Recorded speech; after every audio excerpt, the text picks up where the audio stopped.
하나님 아버지와 주 예수 그리스도로부터 오는 은혜와 평강이 이 자리에 계신 여러분들과 함께 하시기 바랍니다. 오늘은 혼인서약의 이야기를 말씀드리고자 합니다. 일반적인 혼인서약의 내용을 여기 계신 분은 대부분 잘 아실 거라고 생각합니다. 이런 내용이죠. 신랑은 신부를 검은 머리가 흰 팥뿌리가 될 때까지 사랑하겠습니까? 신부는 신랑을 검은 머리가 흰 팥뿌리가 될 때까지 사랑하겠습니까? 여기에 결혼해 보신 분들은 아마 이 질문에 다 네라고 대답하셨을 것입니다. 이러한 혼인서약의 의미는 무엇입니까? 약속을 담은 사랑이라는 겁니다. 사랑 안에 뭐가 있느냐? 혼인서약에 약속이 있다는 것이죠. 그 약속을 쌍방이 지킬 의무가 있다는 그 내용을 처음 결혼할 때부터 약속을 담은 사랑의 이야기를 하고 있습니다. 그런데 시간이 지나면서 약속은 잊어버리고 사랑이라는 것만 남지요. 가끔 지인의 결혼식장에서 저도 혼인서약을 들으면서 추억 속에 파묻힌 제가 결혼할 때 그 혼인서약을 다시 생각해 내곤 합니다. 하나님은 우리를 사랑하십니다. 그러면 그 사랑을 무엇을 근거로 한 것일까? 하나님을 사랑한다고 하면서 어떤 믿음의 근거로 여러분은 하나님을 사랑하시고 있습니까? 우리는 하나님과의 관계 안에 머물 수 있는 그 바탕이 무엇이냐? 그 바탕이 무엇이냐? 오늘 본문에서 사도 바울은 이러한 질문을 생각할 수 있는 사람들에게 말씀을 전하고 있습니다.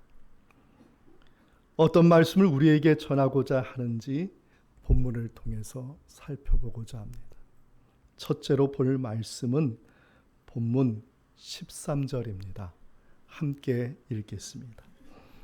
아브라함이나 그 손에게 세상의 상속자가 되리라고 하신 언약은 율법으로 말미암은 것이 아니요 오직 믿음의 의로 말미암은 것이니라. 로마서에서 사도 바울이 전하고자 하는 메시지의 요점은 칭의입니다. 영어로 justification이라고 하는데요. 이 칭의를 명확하게 설명한 말씀이 로마서 1장 17절의 말씀입니다. 함께 우리 읽어보겠습니다. 복음에는 하나님의 의가 나타나서 믿음으로 믿음에 이르게 하나니 기록된 바 오직 의인은 믿음으로 말미암아 살리라 함과 같으니라. 아멘. 죄인이 의롭게 되는 것을 말하는 것입니다. 어떻게요?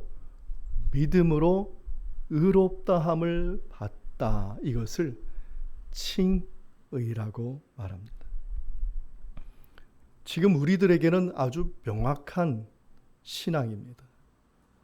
그런데 사도 바울 당시에는 명확하지가 않았습니다.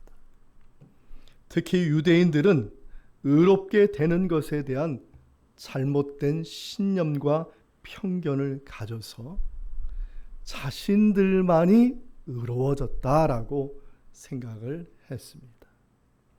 어떻게요? 율법을 통해서, 할례를 통해서 의롭다함을 받았다는 것입니다. 지금 저희들이 읽은 말씀 앞부분에 있는 내용들입니다.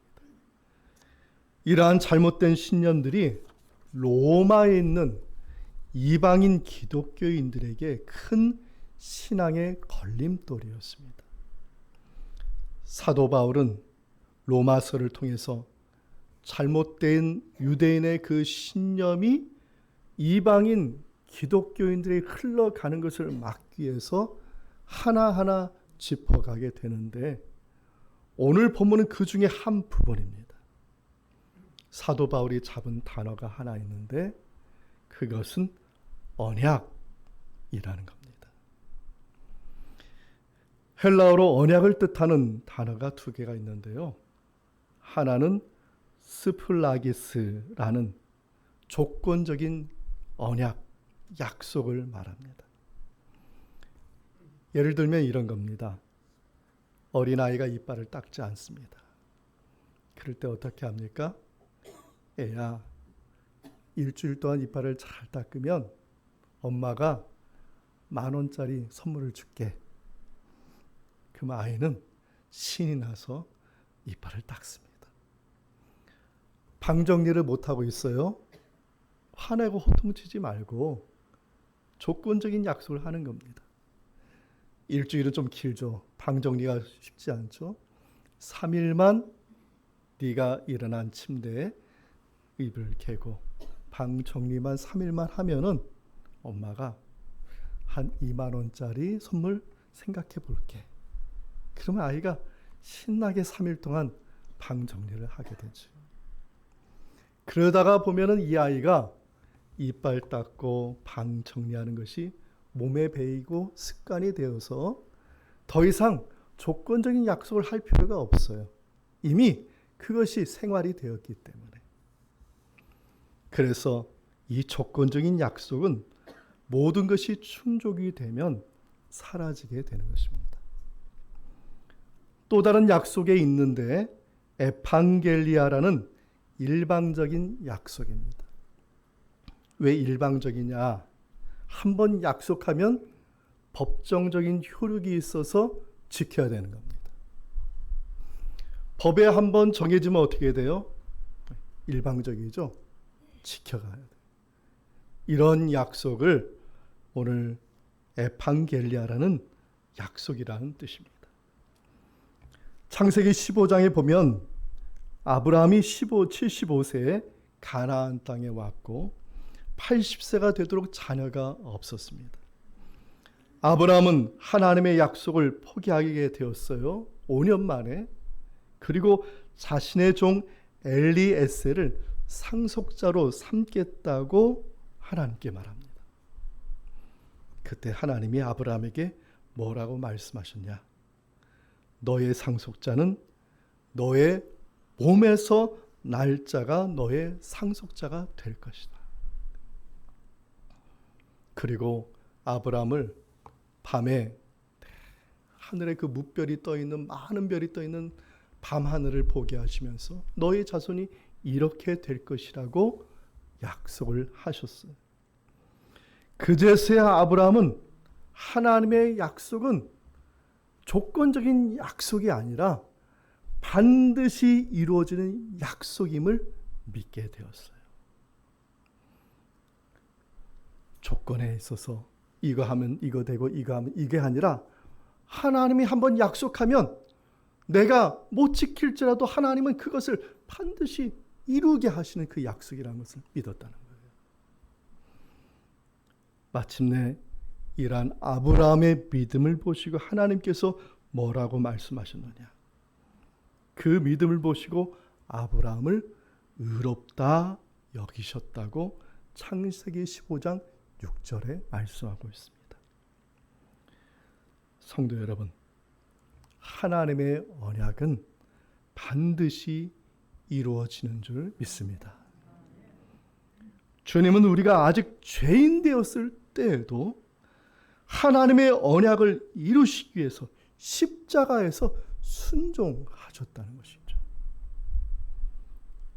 우리의 죄 용서를 위해서 우리가 아직 죄인임에도 불구하고 무슨 말이냐? 하나님께서 한 번 약속하신 것은 반드시 이루신다는 겁니다.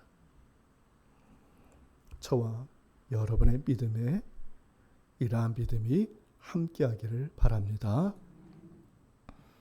그런데 아브라함의 불신적인 태도가 반복이 됐어요.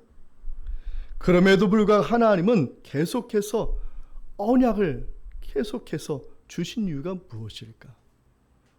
본문 두 번째 말씀은 본문 16절의 말씀입니다. 말씀을 함께 읽겠습니다. 그러므로 상속자가 되는 그것이 은혜에 속하기 위하여 믿음으로 되나니 이는 그 약속을 그 모든 후손에게 굳게 하려 하심이라.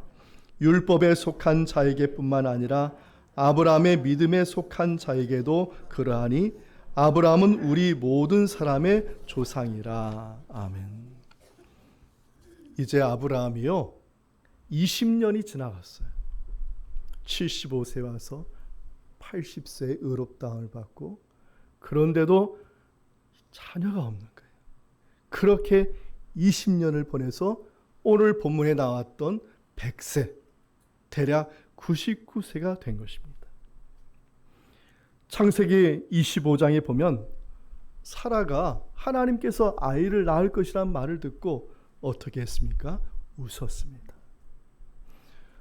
진작 아이를 주시려면 20년 전에 좀 가능성이 있을 때 그때 아이를 낳을 거라 말씀하시면 좋을 텐데, 이제 와서 완전히 죽은 것 같은, 도저히 자녀를 생산할 수 없는 그 상황인데 그때 아이를 낳을 거라 말하니까 사라가 의아해한 것입니다.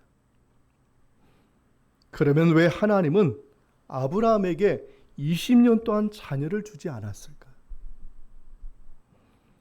아브라함은 20년 동안 가나안 땅에 살았죠. 그곳에 사는 토착민들을 보았을 것입니다. 가나안 사람들 보니까 아이를 참 많이 잘라. 얼마나 부럽겠습니까? 그런데 사실 오히려 반대가 되어야 되는 거예요.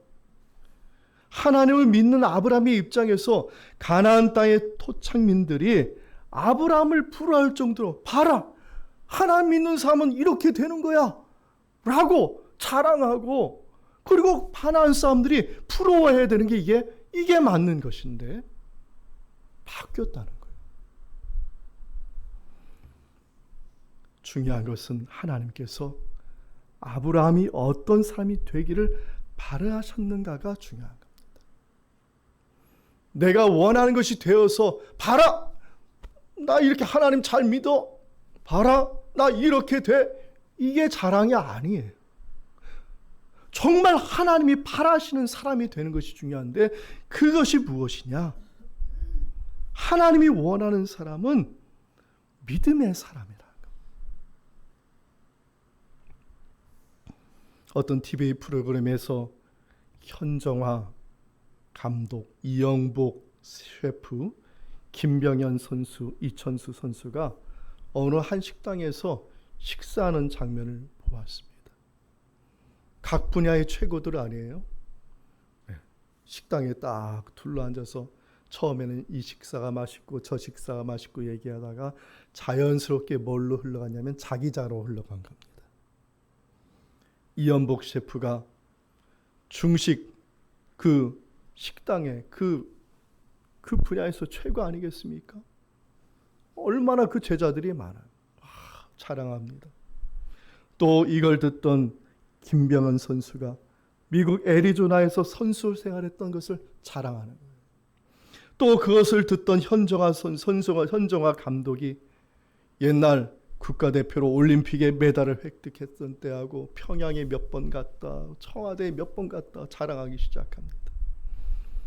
또 이걸 듣던 이천수 선수가 2002년 월드컵 축구 4강 신화를 자기가 참여해서 자기가 했다는 자랑을 하기 시작해요.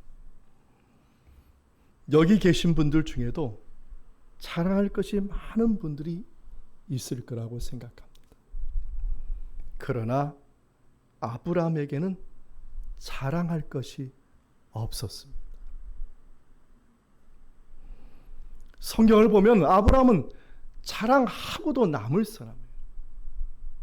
왜냐하면 그와 같이 부유한 사람이 없었기 때문입니다. 조카 롯이 가나안 땅에 있는 왕들에게 잡혀갔어요. 그때 아브라함이 어떻게 했습니까? 집에서 훈련시킨 318명을 데리고 쫓아가서 가나안 땅의 왕들과 군사들을 쳐부시고 무찌르고 조카와 가족들과 재물들을 다 가지고 오지 않습니까? 성경의 고고학자들에 의하면은 318명이라는 이 병사의 숫자는 가나안 땅에 있는 성 한 성에서 나올 수 있는 군인의 숫자보다 더 많은 숫자라. 성경이 그렇게 되어 있어요. 자기 집에서 기른 훈련시킨 318명.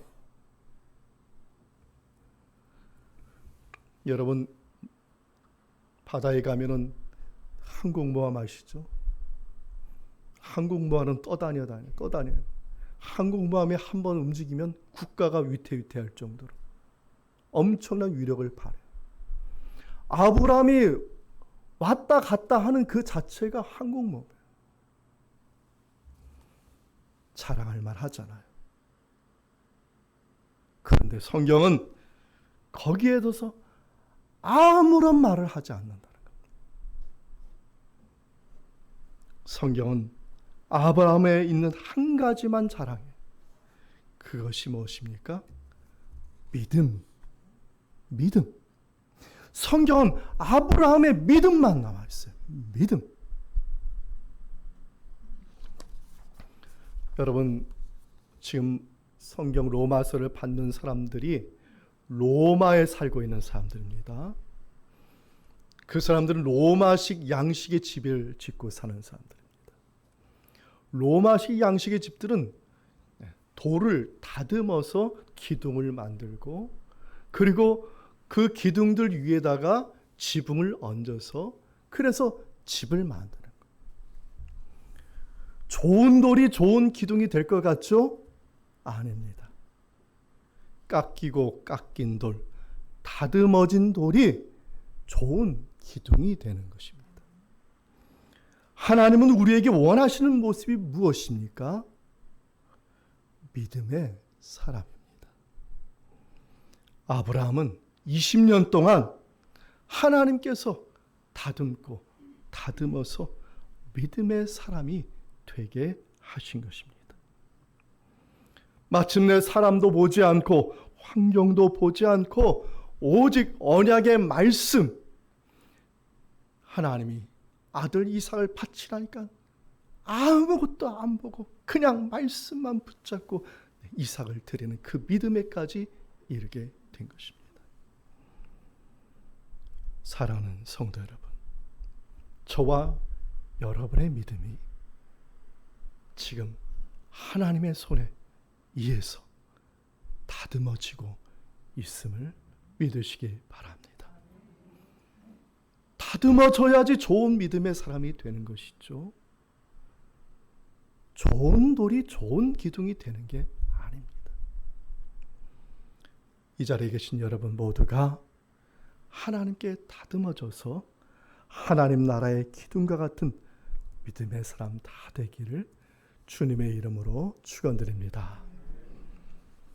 그러므로 우리는 믿음이 없어 하나님의 약속을 의심하지 말고 더욱 믿음에 견고해져야 되는데, 그럼 믿음에 견고해지기 위해서는 어떻게 해야 될까요? 셋째로 볼 말씀이 본문 20절에서 22절 말씀입니다. 함께 말씀을 읽겠습니다. 믿음이 없어 하나님의 약속을 의심하지 않고 믿음으로 견고해져서 하나님께 영광을 돌리며 약속하신 그것을 또한 능히 이루실 줄을 확신하였으니 그러므로 그것이 그에게 의로 여겨졌느니라. 아멘. 거기에 말씀해 보면 믿음이 없어 하나님의 약속을 의심하지 않았다고 이렇게 되어 있습니다. 또한 본문 18절에 이렇게 말합니다. 아브라함이 바랄 수 없는 중에 바라고 믿었다. 보이지 않는데 보고 믿었다는 것이죠. 하나님의 언약이 눈에 보이지 않지만 아브라함은 그 하나님의 그 언약은 반드시 이루어질 걸 믿고 바랄 수 없는 중에 바라고 믿었다. 여러분, 믿음은 보이는 것을 믿지 않습니다. 보이지 않는 하나님의 말씀, 언약을 믿고 가는 것이죠. 유명한 말씀이죠. 히브리서 11장 1절과 2절 말씀을 함께 읽겠습니다.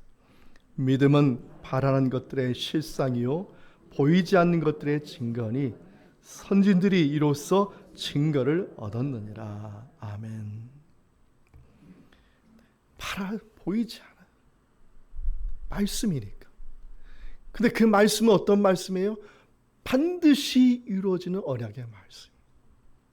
그것을 바라보고 믿고 나갔더니 어떻게 됐어요? 선진들이 증거를 얻었다는 것입니다. 여러분, 어떤 증거일까요? 하나님께서 말씀하신 것을 하나님께서 이루신 증명, 하나님께서 증명하신 것을 받은 것이죠. 하나님의 말씀은 누가 증명할 수 있어요? 하나님께서만 증명할 수 있는 거예요. 여러분, 하나님이 증명하지 않으면 우리는 아무것도 할 수가 없습니다. 가끔 영화에 보면 저기 수학에 있어 천재들이 모여서 아무도 못 푸는 수학 공식을 막 풀려고 대회를 갔습니다. 근데 아무도 못 풀어요. 일주일이 가도 한 달에 가도 못 풀어요. 근데 어떤 학생이 딱 보자마자 그것을 자기가 원하는 답으로 딱 공식을 대입해서 풀기 시작합니다. 다들 그거 보고 놀라죠? 그것을 풀 수 있는 아이는 그밖에 없는 것이죠. 자기가 원하는 답을 증명해내는 것. 하나님의 언약을 증명하실 분은 하나님밖에 없는 줄 믿습니다. 프란시스 세퍼 박사 부부의 이야기입니다. 이 부부는 성경에 읽다가 마태복음 6장 33절의 말씀을 묵상하고 크게 깨우쳤습니다. 말씀이 어떤 말씀인지 아시죠? 너희는 먼저 그의 나라와 그의 의를 구하라. 그리하면 이 모든 것을 너희에게 더하시리라. 이것이 비전이 됐어요. 가만히 이 말씀을 묵상하다 보니까 결국 사람들이 먹는 것 가지고 싸우는 거거든요. 먹는 것 가지고 서로 속이고, 먹는 것 가지고 불의를 일으키고, 100만 원을 버나 1000만 원을 버나 억을 버나 결국 먹는 거 가지고 싸우는 그 모습들을 보면서 이게 아니다. 결국 이 부부가 알프스에 있는 곳에 라브리 공동체를 세우게 됩니다. 이 라브리 공동체의 근본적인 목적이 뭐냐? 하나님이 약속하신 그 언약을 증명해 주실 것이다. 6장 33절에 뭐라고 했습니까? 이 모든 것을 너희에게 더하시리라. 그래서 이 라브리 공동체의 원칙이 이런 원칙이 있다고 합니다. 대표적인 것이요, 돈이 떨어져도 사람에게 알리지 않는다는 원칙이 있다고 합니다. 왜 그렇죠? 하나님이 채워주실 것이니까. 회계 원리에 따라서 예산을 짜거나 결산하지도 않는다고 합니다. 왜 그렇습니까? 하나님께서 이 모든 것을 더하여 주신다고 말씀하셨으니까. 하나님의 약속은 결국 하나님이 증명하는 것이고, 우리는 하나님이 증명할 것을 믿는 것입니다. 우리가 하나님의 언약으로 다듬어져서 믿음의 사람이 될 때 고난도 있어요. 아쉬움도 있어요. 때로는 아브라함처럼 포기하는 마음도 들 수도 있습니다. 그렇게 믿음의 사람으로 다져갈 때 반드시 놓치지 말아야 될 것이 비전입니다. 믿음은 있어요.